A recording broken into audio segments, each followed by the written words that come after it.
training for mountain sports, you say it would be rather similar to a marathon. You need to build that aerobic capacity. So run, for example, or bike at slow speed. Yeah, yeah, and really, especially in sort of the foundation stages, as you're looking to build aerobic fitness, maybe you haven't done a lot of structured training before. You can do a lot of different things to help that process go. As you say, you can go biking, you can go hiking, you can do running. I think running is a really effective tool for building fitness.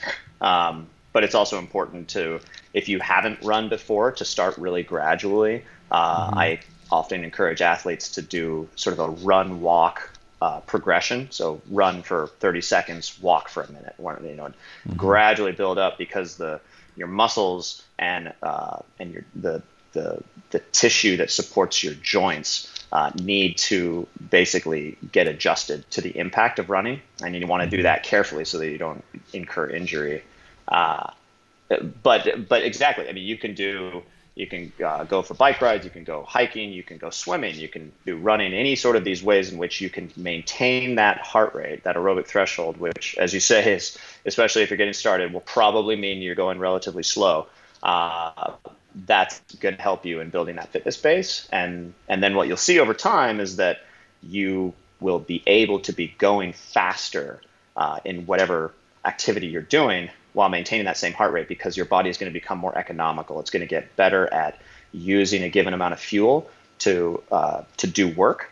And so just like a car that, a more economical car that can use a given amount of fuel to go a certain distance, your body is going to get more economical using the same amount of fuel to go further. Mm-hmm. And that is best built in this low intensity running.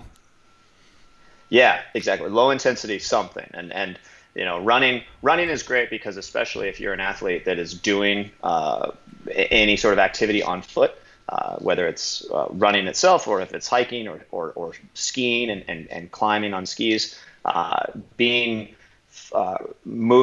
bipedally, on your feet is going to be more specific and beneficial.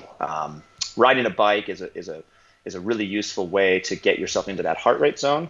But the limitation of riding a bike, if your ultimate goal is to climb mountains, whether on foot or on skis, the limitation of a bike is that it's so mechanically advantaged, and you're sitting, that it doesn't put the same load on your body. And so eventually you do need to transition away from the bike onto something that looks more like the activity that you want to do. Makes completely sense. When I coach freestyle skiing, I obviously try to make every exercise we do be as closely related to what the final goal is. If it's a cool trick or, a nice maneuver. Specificity. Yeah. It makes 100% sense that biking is not ideal. It's just so darn fun blasting down these Swiss mountains on it. It is. Well, and that's the thing that I always encourage people to remember, is that, the reason we train is to do the things that we love and be able to do more of them and go farther into the mountains. And so, even if you are a ski mountaineer, or if you're a trail runner, and in a training sense, being more specific in training for those activities is going to be helpful. I wouldn't necessarily encourage people to just stop biking. If you love to mountain bike, then keep that in your regimen, because it's so much fun, and that's why we do all this stuff. And the best thing you can do is just recognize the relative benefits and potential drawbacks of all the things that you do, and try to fit them into this complete package, and with regard to how you're preparing for your ultimate objective. Now this makes perfect sense. And let's say I have a feeling there's a great number of people that are a little bit similar to me, who is just out doing the sports they love. I go ski touring as often as I can in the winter, summer, hike, bike, climb, and with not so much structure. More than I quite enjoy this low intensity training, so I think I have a decent capacity. But now for me to push myself further into the mountains, I don't really know how to move forward. I read a little bit on your website, and I like the sandcastles metaphor. Yeah. So, well, basically, what we're trying to do is build this. Again, we talk about the idea of a base, and what you can think about it as a sandcastle. Think about it as simply a house. But in whatever we want to do, that base, which is comprised of that aerobic work that we do, that training at that low intensity, the bigger that base of support, the better we can build things on top of it. And those things we build on top of it might be power, muscular power to be able to move faster, to cover more terrain in a given amount of time.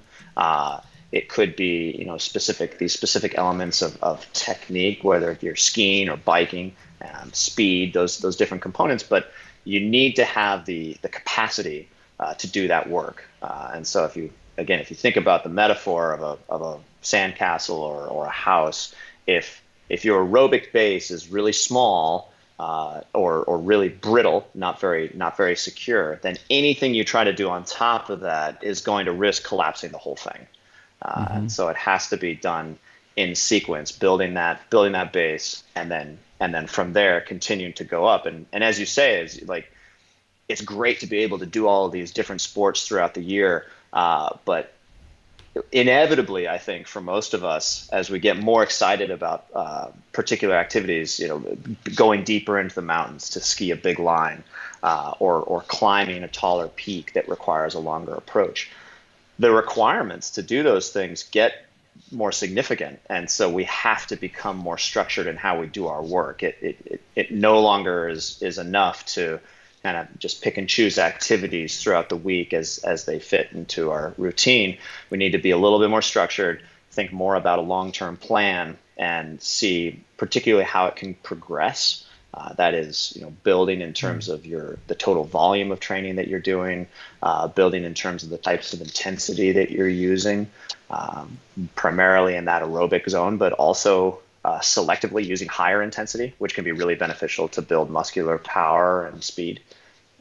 So, I mean, it really comes down to thinking in sort of the long term, and thinking about how you can progress the work that you do and continue really carefully stressing your body and recovering and stressing and recovering over time to make more resilient.